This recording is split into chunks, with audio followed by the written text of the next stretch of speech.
Hello, good morning guys. So, niya ta karon guys, sa tong uma. Nangunas ta sa sagingan naman ang saging nga kinahanglan man nato kwaon og unas. Unas guys, mo nang laya nga daon sa saging. Tungod guys kung namang gitawag nga sakit sa saging gitawag tibagnol labi na ning kardaba or tundan. So na si tibagnol. Kinahanglan nato siya hinluan para dili siya taptan og sakit.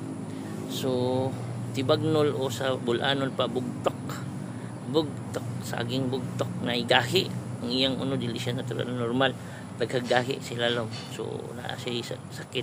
So kinahanglan sa saging nga ato gyud siyang kulihinluan kuha na to sa iyang mga laya nga daon gitawag og unas aron dili siya mabugtok. Okay, good morning guys.